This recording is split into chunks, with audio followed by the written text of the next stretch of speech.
গর্ভবতী মেয়ে আমি। মেয়ের মুখে এই কথা শুনে বাবা আলহামদুলিল্লাহ বলে ওই সাহাবীকে ফিরিয়ে নিয়ে আসলো। বলল, তুমি যে আমার মেয়েকে বিয়ে করবে, দেনমোহর হিসেবে কি দেবে? তখন কালো সাহাবী বলল, আমার কাছে নবীজির ভালোবাসা ছাড়া আর কিচ্ছু নেই। ওই মেয়েটি বলল, বাবা আপনার তো অনেক টাকা আছে, নবীজির ভালোবাসার জন্য কিছু টাকা দেনমোহরের জন্য ওকে দিয়ে দিন। মালিক আরো বলল, বিয়ে যে করবে, কিছু কেনাকাটা করেছ আমার মেয়েকে সাজানোর জন্য? কালো সাহাবীর উত্তর, আমার কাছে কোনো টাকা নেই। ওই মেয়েটি আবারও বলল, নবীজির ভালোবাসার জন্য বিয়ের কেনাকাটার জন্য ওই লোকটিকে কিছু টাকা দিয়ে দিন। অবশেষে নবীজির ভালোবাসার খাতিরে মালিক সাহাবীকে কিছু টাকা দিয়ে বলল, যাও বিয়ের বাজার করে নিয়ে এসো।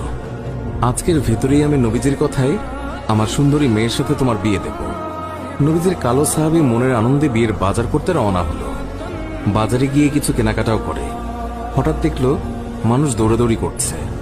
কালো সাহাবী বলল, কি হলো, সবাই এমন দৌড়াচ্ছে কেন? দোকানের মালিক বলল, তুমি যাই কিনবে তা পরে এসে কিনো। আমাদের সম্পদ মুসলিম বিশ্বের হযরত মুহাম্মদ সাল্লাল্লাহু আলাইহি ওয়াসাল্লামকে শত্রুরা আক্রমণ করেছে। এই বলে দোকান বন্ধ করে চলে গেল। কালো সাহাবী অন্য দোকানে গিয়ে বিয়ের বাজারের টাকা দিয়ে একটি তরবারি কিনল। হঠাৎ আবার মনে হলো সেই মদিনার সুন্দরী মেয়ে তার জন্য অপেক্ষা করছে। তখন নিজেকে বোঝালো, যেই নবী না হলে আমি হতাম না, এই দুনিয়া হতো না, সেই নবীর চেয়ে সুন্দরী মেয়ে আমার কাছে বড় হয় কিভাবে? এই বলে নবীজির কালো সাহাবী তলোয়ারটি নিয়ে যুদ্ধের ময়দানে চলে গেল। কিতাবে আছে, ওই যুদ্ধে নবীজির ৭০ জন সাহাবী শহীদ হয়েছিলেন, তার মধ্যে কালো সাহাবীও একজন। নবীজি অশ্রুসিক্ত হয়ে বলল, আমার আদরের সাহাবীদের রক্তমাখা অবস্থায় দাফন করে দাও। কিয়ামতের ময়দানে আমি আল্লাহর দরবারে এই রক্তমাখা শরীর দেখিয়ে কোটি কোটি গুনাহগার উম্মতের নাজাতের দাবি করব। হঠাৎ নবীজির চোখ পড়ল কালো সাহাবীর দিকে, রক্তমাখা শরীর নিয়ে এসে পড়ে আছে।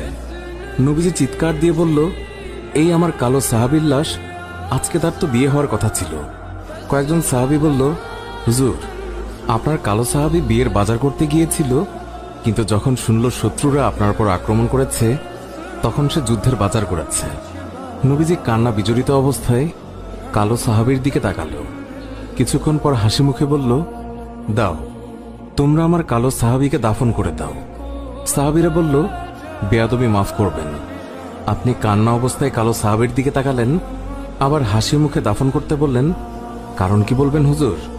নবীজি বললেন, তাহলে শোনো, আমার কালো সাহাবী বিয়ের বাজার দিয়ে যে যুদ্ধের বাজার করেছে, আমার ভালোবাসায় ইসলামের পথে শহীদ হয়েছে, আমি তাকে তাকিয়ে দেখি ওই হুরে মদিনা বেহেশতের হুর হয়ে তার সেবা করছে।